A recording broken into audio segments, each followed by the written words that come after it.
രാജ്യത്തിന്റെ വിവിധ സംസ്ഥാനങ്ങൾ മാത്രമല്ല, ഈ ലോകത്തെ ഏറ്റവും വലിയ സമ്പന്ന രാജ്യം അമേരിക്ക, ലോകത്തെ ഏറ്റവും വലിയ സമ്പന്ന രാജ്യങ്ങൾ യൂറോപ്പിൽ, ആ സമ്പന്ന രാജ്യങ്ങളെല്ലാം എടുത്ത ഒരു നിലപാടുണ്ട്. കോവിഡിന്റെ സന്ദർഭത്തിൽ പ്രായം ചെന്നവരെ ഉപേക്ഷിക്കാൻ തീരുമാനിച്ചു. കാരണം അവിടുത്തെ ആരോഗ്യ മേഖല എല്ലാവർക്കും ഒരുപോലെ ചെയ്തു കൊടുക്കാൻ പര്യാപ്തമല്ല. ലോകത്തെ വികസിത രാജ്യങ്ങളടക്കം ഇന്ത്യയിലെ മറ്റ് സംസ്ഥാനങ്ങൾ നമ്മളെടുത്ത് പരിശോധിച്ച. എന്നാൽ നേരെ മറിച്ച് കേരളം 108 വയസ്സ് എന്ന കോവിഡ് രോഗിയെയും മരണത്തിന് വിട്ടുകൊടുക്കാതെ അഭിമാനത്തോടു കൂടി നമുക്ക് പറയാൻ കഴിയും ജീവിതത്തിലേക്ക് തിരിച്ചു കൊണ്ടുവന്ന സംസ്ഥാനമാണ് ഈ കേരളം. കേരളത്തിൽ ഇടതുപക്ഷ ജനാധിപത്യ മുന്നണി സർക്കാർ, സഖാവ് പിണറായി വിജയന്റെ നേതൃത്വത്തിലുള്ള സർക്കാർ അധികാരത്തിലിരിക്കുന്ന സന്ദർഭത്തിലാണ്. എന്തുകൊണ്ടാണ് കേരളത്തിന്റെ ആരോഗ്യ മേഖല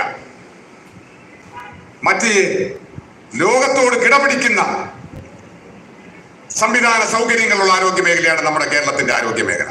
രാജ്യത്തിന്റെ ആരോഗ്യ മേഖല ആ നിലയിലല്ല.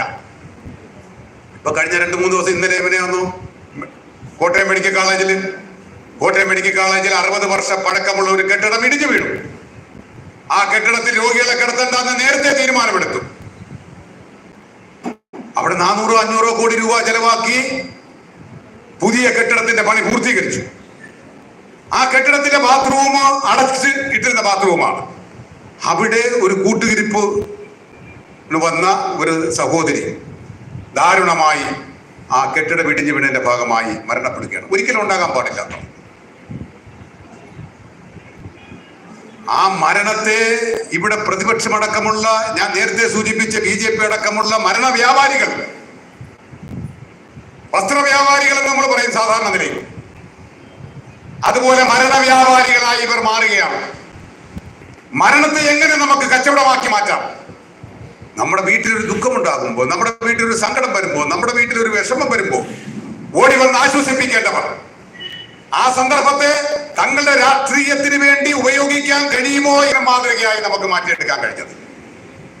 നമ്മളെല്ലാം സാധാരണ സർക്കാർ ആശുപത്രികളെ രോഗം വന്നാൽ അഭയം തേടുന്നവരാണ്. നമുക്ക് വലിയ പണച്ചെലവില്ലാതെ ഏറ്റവും മെച്ചപ്പെട്ട ചികിത്സാ സൗകര്യങ്ങൾ ലഭ്യമാകുന്ന നിലയിലേക്ക് നമ്മുടെ ആരോഗ്യ മേഖലയെ നമുക്ക് മാറ്റിയെടുക്കാൻ കഴിഞ്ഞിട്ടുണ്ട്. നോക്കൂ, നമ്മുടെ പരവൂര്, നമ്മളെല്ലാം ഇപ്പോ ചാത്തന്നൂർ, നമ്മളിപ്പോ ഈ ഇരിക്കുന്നവർ പരവൂരും ചാത്തന്നൂരും ഭൂതക്കുളവും ചിറക്കരയും കല്ലുവാതിലും ഒക്കെ ഉള്ളവരാണ്. നമ്മുടെ ഈ പ്രദേശത്തുള്ള ആതുര സേവന രംഗം, നമ്മുടെ ആശുപത്രികൾ നമുക്കൊന്ന് പരിശോധിച്ചൂടെ?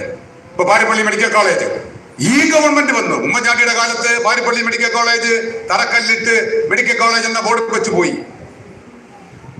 അവിടെ